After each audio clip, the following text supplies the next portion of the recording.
text is found in 1 Peter chapter 2, verse 11 and 12. If you have your Bibles, if not, it's on the screen. What we're going to do is we will read it together in unison.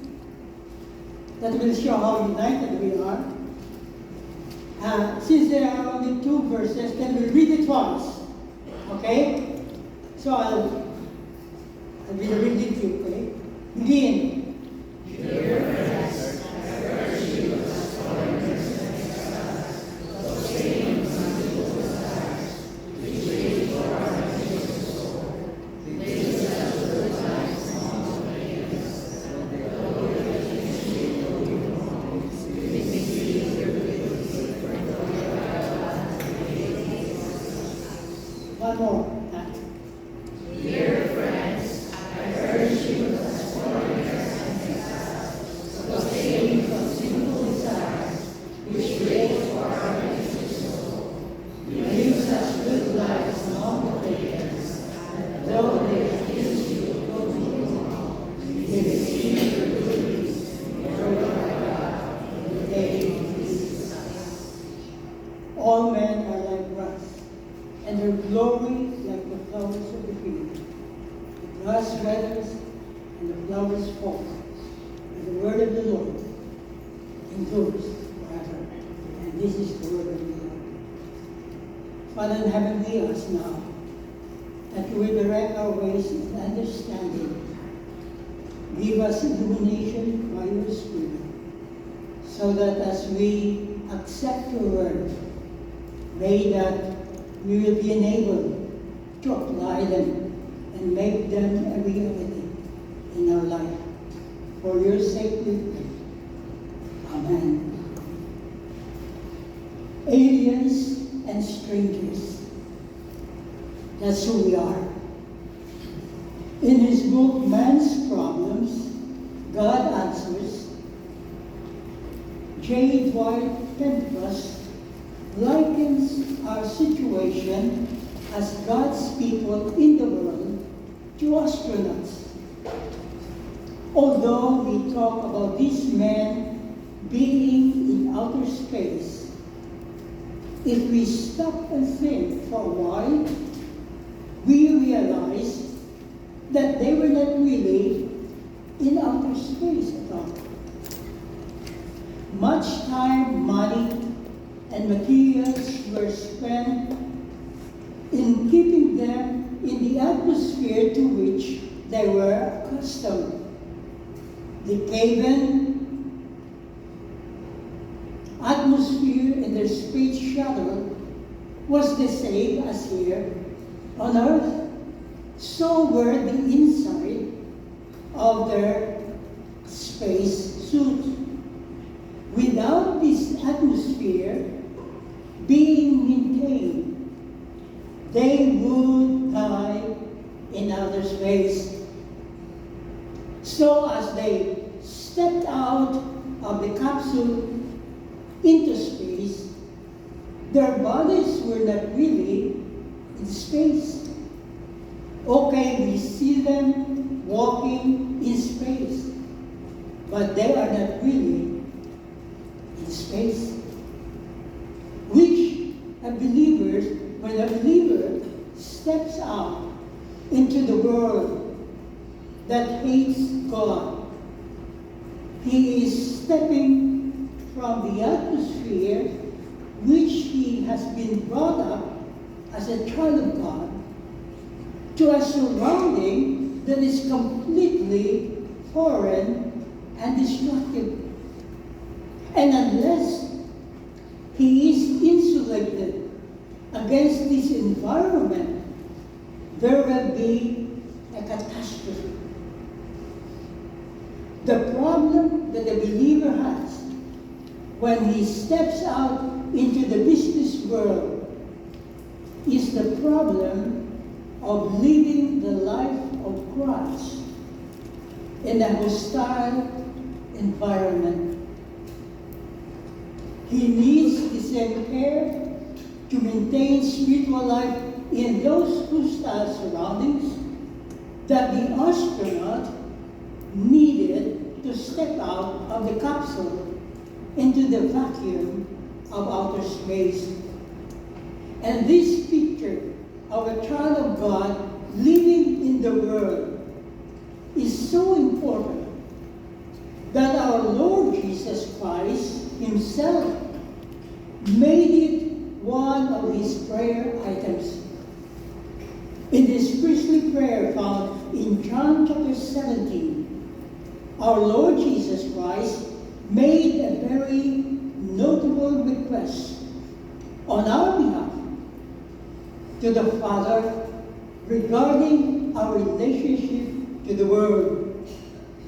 Starting with verse 15 of John 17, he said, "My prayer is not that you take them, his disciples, out of the world, but that you protect them from the evil one. They are not of the world, even as I am not of it. Sanctify them by the truth.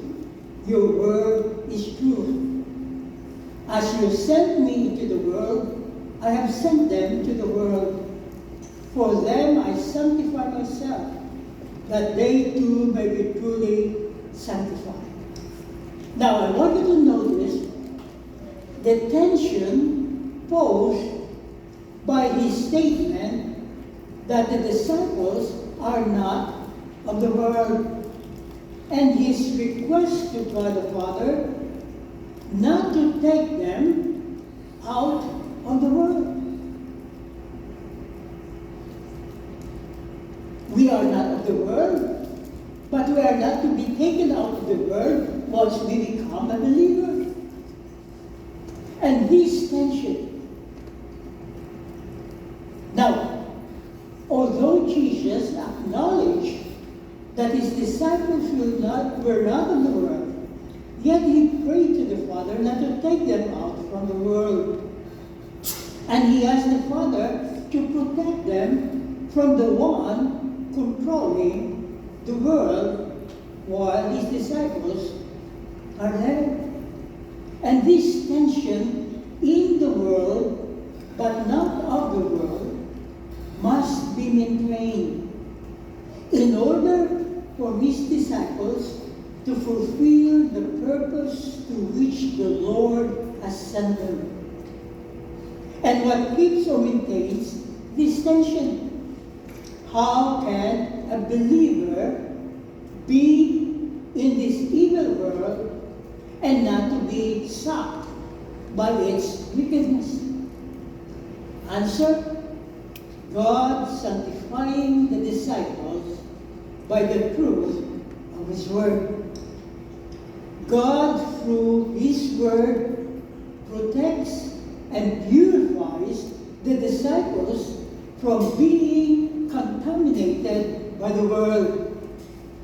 And this is their insulation from the pull of a corrupt society. As the disciples, through the Spirit, apply God's truth to their lives, they are being protected from the evil one, and at the same time, effectively fulfilling their purpose as God's followers.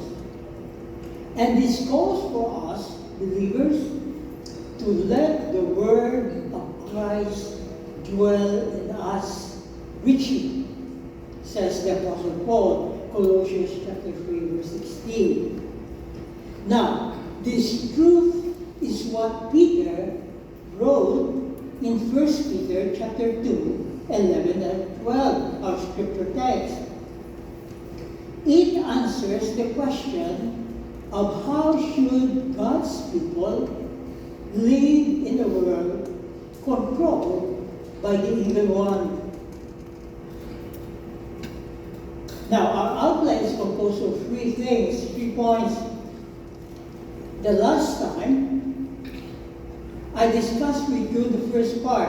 Can we have the outline, please? The first part.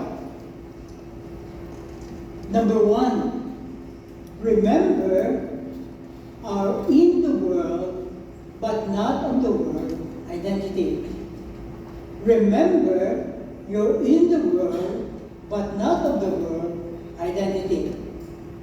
Now, I won't belabor to expand this stage because we have discussed it the last time. Now, Peter says that we are aliens and strangers in the world.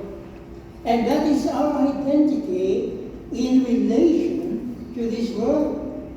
Although we are in the world, we view and treat the world from the vantage point of an alien and stranger, not from the perspective of a permanent resident. Having a good grasp of what being an alien and stranger in the world implies help us greatly in setting our values, our priorities, our goals in life. Values, priorities, and goals that are based on Scripture, not based on what is trending. Second, we are to restrain our natural propensity. Verse 11b. In other words, the pull of our old sinful nature. Peter says, abstain from sinful desires which war against your soul. Verse 11b. There are, in this phrase, the Apostle Peter acknowledges two very important theological realities. First, that we still have the old sinful nature inherited from Adam. We still have the old sinful nature inherited from Adam. And he calls it sinful desires, or in some translation, fleshly lusts. Lusts or desires that come from our sinful nature, flesh, are still in us.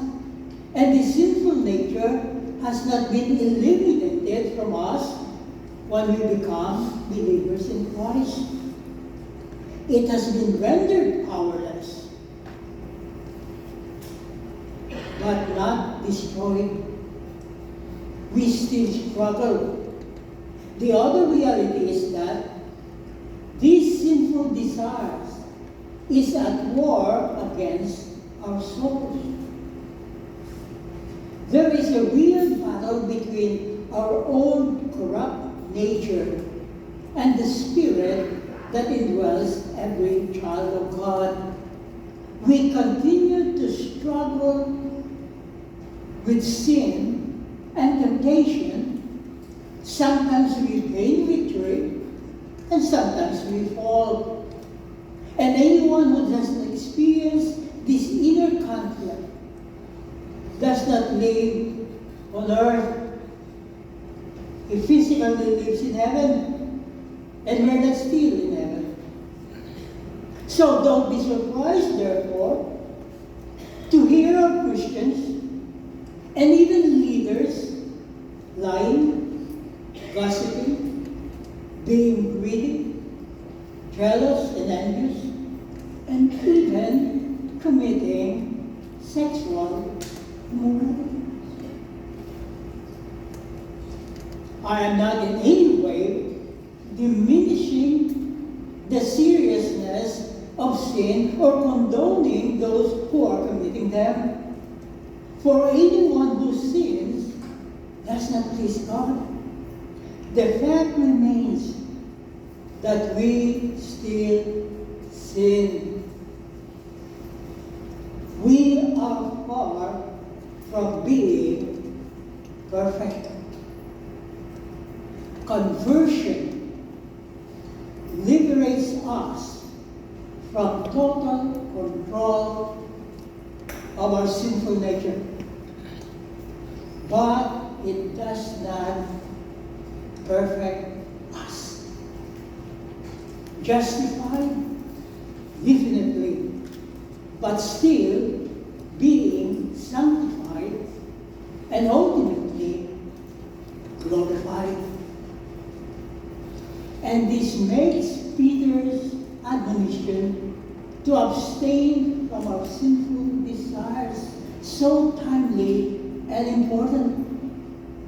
In regards to our natural tendency, he is saying, don't try, don't experiment, don't test how far you can go, just abstain.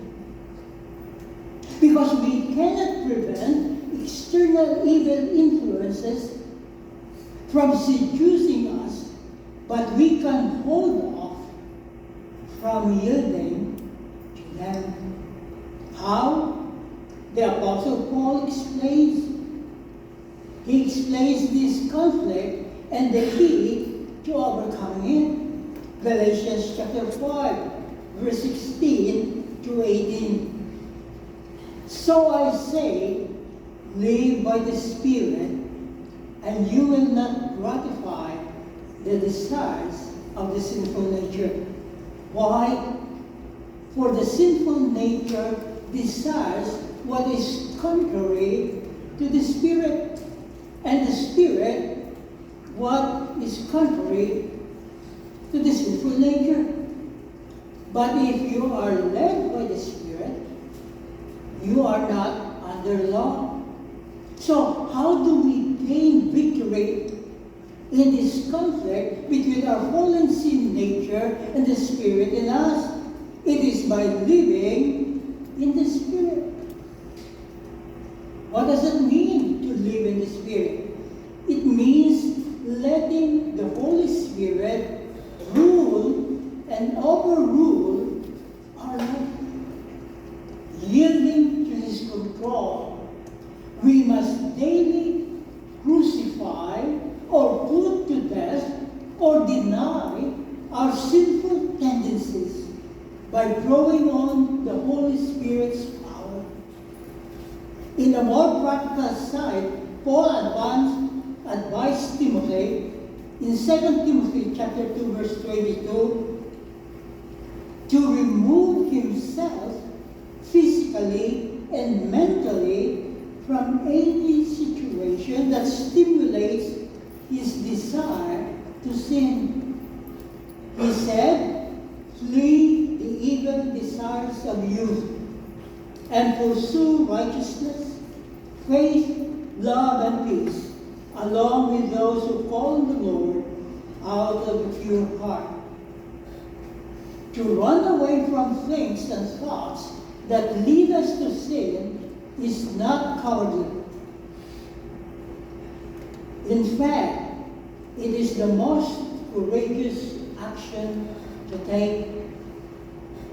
Knowing when to run is as important in spiritual battle as knowing when and how to fight. But if you notice, included in the verse is not only the fleeing from situations that would lead us to sin, but also the pursuing. We don't just empty ourselves with evil thoughts and things and tendencies.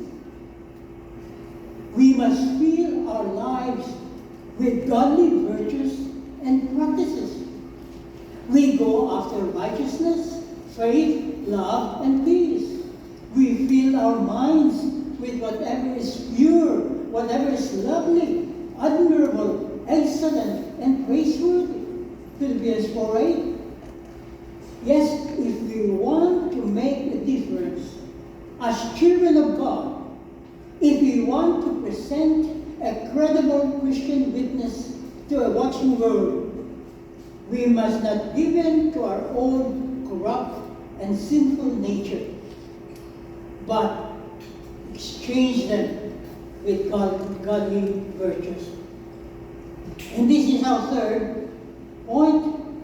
As God's people living in this world controlled by Satan, reveal evidence of your moral integrity. reveal evidence of your moral integrity.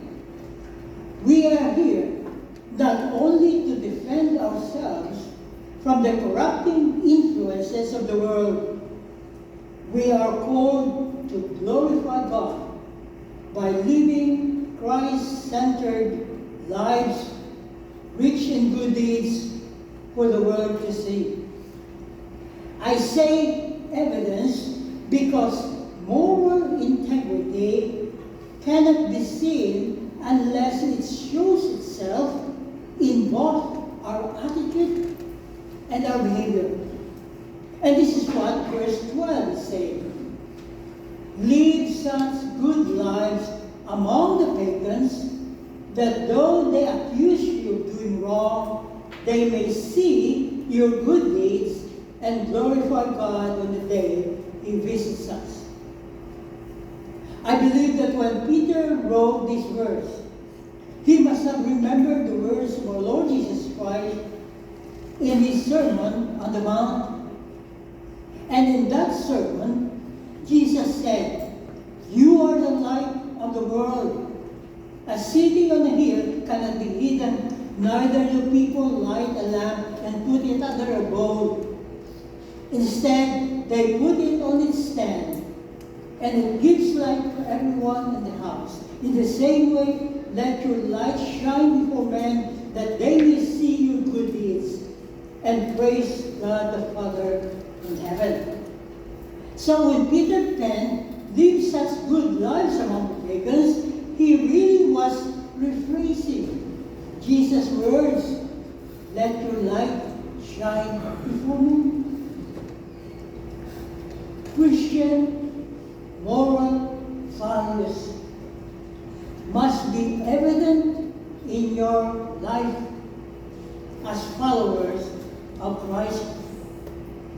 Christianity is not a secret sect. Christians are not shadowy figures. You are a disciple of Christ. Live His life. Don't keep Him to yourself. Show Him to the world by your good life. Now the good life that Peter is referring to here is our godly conduct and behavior. And this doesn't mean that you and I have to go around and parade our Christian virtues. Because we don't have to. Like light, you just put it on its stand and it does the job. So is our life in Christ. You just live it up. Sooner or later, someone will approach you and inquire, "Twinkle, twinkle, little star, how I wonder what you are." As the Apostle Peter says,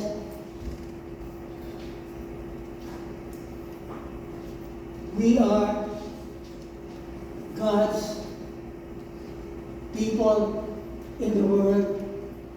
And so, we cannot live a Christ-centered life without being noticed.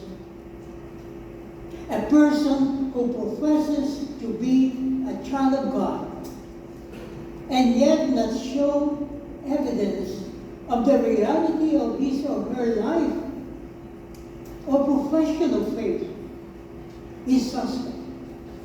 A person who says he is a Christian and yet show no evidence of the fruit of the Spirit as reflected in his words and conduct is self-deceived. Why do I say that? Because to be born again is to be born of the Spirit of Christ. And if the Spirit of Christ is in us, then His life must surely show in our behavior. Living this kind of life will surely solicit a glance or two from unbelievers. Don't you think so?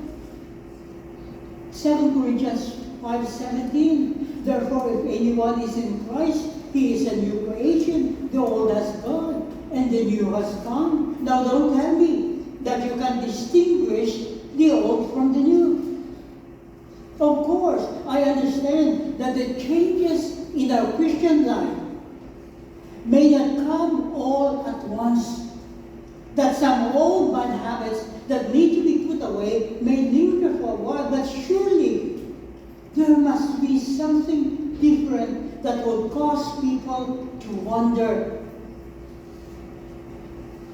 And for one thing, the Holy Spirit who indwells us at conversion produces fruit of love, joy, peace, patience, goodness, faithfulness, gentleness, and self-control in our life. And this fruit cannot be hidden, but seen in our attitude and behavior if we are truly born again believers.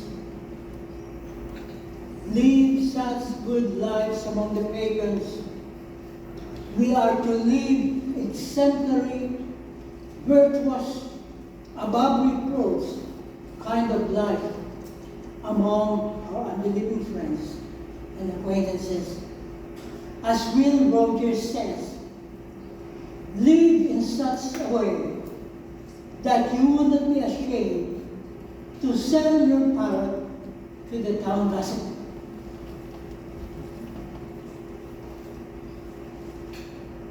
During the time when the disciples, Peter and John, were confronted by the religious leaders, Acts chapter 4, verse 13, when they saw the courage of Peter and John and realized that they were unschooled, ordinary men, they were astonished. And they took note that these men had been with Jesus. By the conduct and courage of Peter and John, the religious leaders concluded that they were Christ's disciples. Could the same be said of us?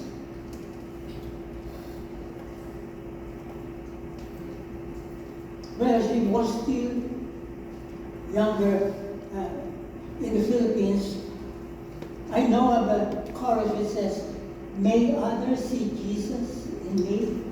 May others see Jesus in me.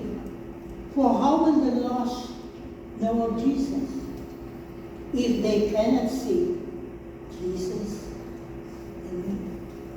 Of course, salvation ultimately comes from the Lord, but our lives can be God's instruments of drawing people to Jesus Christ so that they can be saved. And Peter later writes, "But in your hearts, set apart Christ as Lord.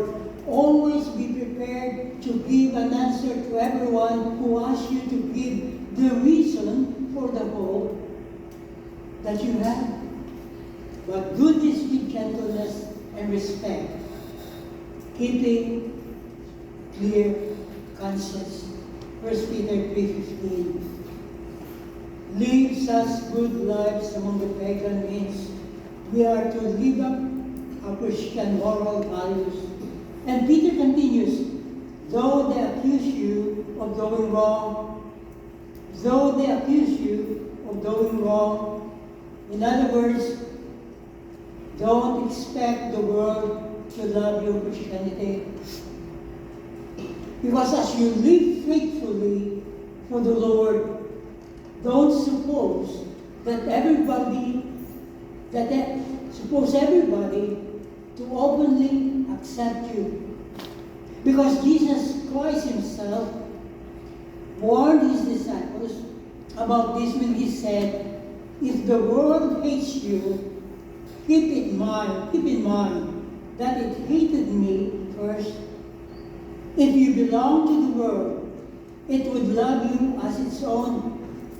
As it is, you don't belong to the world, but I have chosen you out of the world. That is why the world hates you. Remember the words I spoke to you No servant is greater than his master. If they persecuted me, they will persecute you also. If they obey my teaching, they will obey yours also.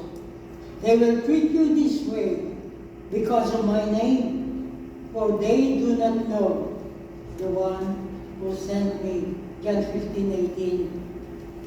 The problem that Christians in North America are struggling with is not so much the hatred of the world, although it is becoming increasingly intolerant toward us.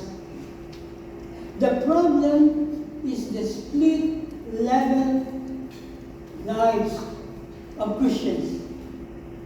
You probably heard the comment that Gandhi made about Christians when he said, "I love your Christ, but I hate your Christianity." When Gandhi made this comment, he was decrying the inconsistent life of the Christian of his days.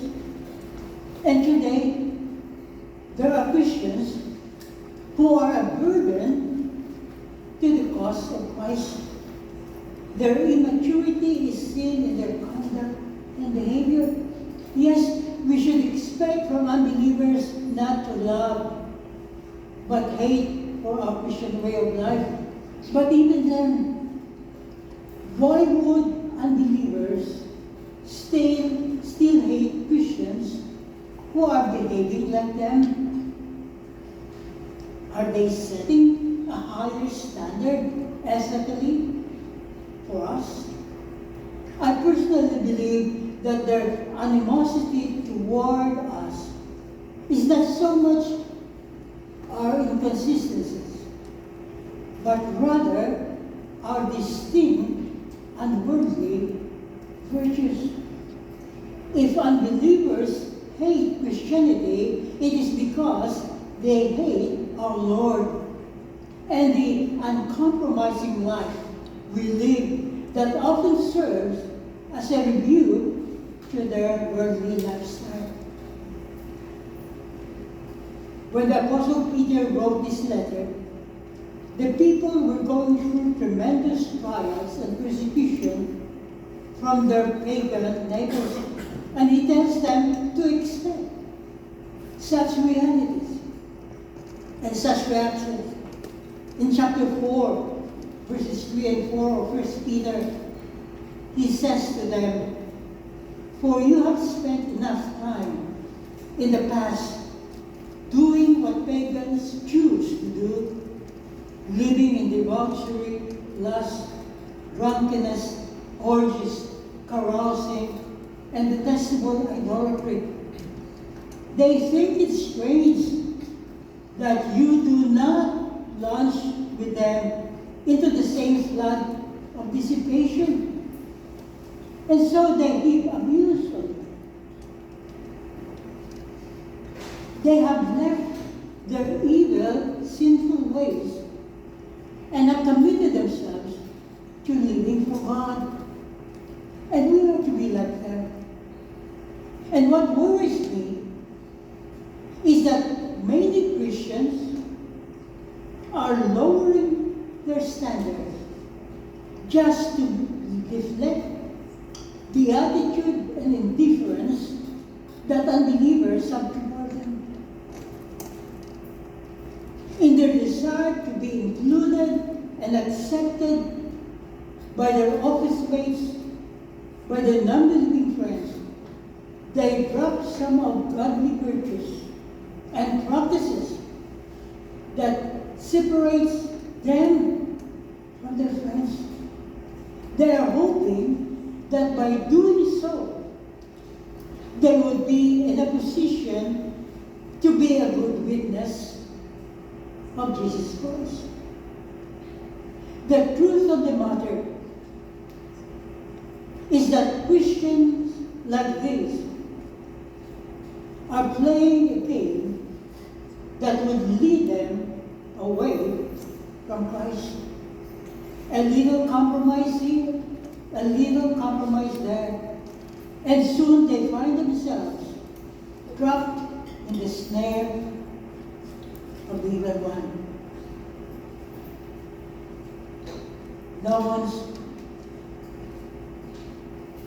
We live the Christian life. We live as followers of Christ, not to win the favor of our non-believing friends and office mates and neighbors, but to please God. And some of you may say, how then can I bring my unbelieving friends to the Savior if I don't win their favor? Logical question. But if gaining their goodwill means compromising biblical truth, that's not the will of God. For one thing, you will be hard-pressed winning friends to the Lord if you compromise your beliefs. Because how could they trust Christ and His words when you yourselves are easily moved away from your full confidence and God's trustworthiness? John R. W. Stott comments, for effectiveness, the Christian must retain his Christ-likeness, as salt must retain its saltiness. If Christians become assimilated to non-Christians and contaminated by the impurities of the world, they lose their influence. The influence of the Christians in and on society depends on their being distinct, not identical. And then he quotes Martin Lloyd-Jones, who emphasized, the glory of the gospel is that when the church is absolutely different from the world, she invariably attracts it. It is then that the world is made to listen to her message, though it may hate it at first. Otherwise, if we Christians are indistinguishable from non-Christians, we are useless. We might as well be discarded like saltless salt, thrown out and trodden by men. Close quote. That they may see your good deeds and glorify God on the day He visits us. God's people in the world glorify God by their good deeds. And these good deeds are more than external, observable human kindness. More than it. The one reason is that any unbeliever can be generous, can be kind, helpful, industrious, honest, and compassionate. In fact, you can name many non-Christians who can outclass and outdistance many of us in these areas. But their deeds of goodness are not acceptable to God. Why? Because their deeds are not done in His name, by His power, and for His glory. The truth is that anything done in the flesh or in our sinful nature, unconverted, cannot please God. Romans 8, verse 8, those controlled by the sinful nature cannot please God. And what are those good deeds that glorify God? For one thing, teaching, proclaiming the truth about God is a good deed. Again, let me quote John Stott. Good works are works of love as well as faith. And they express not only in our loyalty to God, but our care for our fellows as well. Indeed, the primary meaning of works must be practical, visible deeds of compassion. It is when these people see this that they glorify God, for they embody the good news of His love which we proclaim. Close quote. In the context of Peter's letter, good deeds refer to all that a believer does in his relationship. In verse 16, just for a moment, he tells Christians, live as free men, but do not use your freedom as a cover-up for evil. Live as servants of God. Show proper respect to everyone. Love the brotherhood of believers or the sisterhood of believers. Fear God. Honor the king. And you can read the rest of the remaining chapters for specific deeds. And let me end with this. I found this in a devotional written by a Scottish pastor based on the States. And he said this, which really summarizes all that we have discussed so far. And he says, you and I live as exiles in a foreign land. We live in a world that is hostile to Christ, hostile to His Word, and hostile to a life lived in obedience to Him. The temptation for us as believers is to run away and hide, to gather into a little holy huddle, and not concern ourselves with the world. But as Jeremiah told the exiles in Babylon to seek the welfare of the city they were in, Jeremiah 29:7, so we are to seek the welfare of the world we are in. That requires us to be in this world, but not of it, living lives and speaking words that point to a different place. Our confidence to point beyond this world is the triumphant story of Christ crucified, risen, reigning, and one day returning. Our motivation is the hope for His return and eternal life in His presence. Let us therefore look forward now with the eye of faith to His return, and then go and live for the welfare of those around us today. And this we do, loved ones, that they may see our good deeds and glorify God on the day He visits us. This is the word of the Lord explained. Father in heaven, we thank you that we still believe that your word is powerful and sharper than any two-edged sword, that can penetrate the very recesses between bones and marrow, in our inner being. You desire for us not only to listen, not only to understand,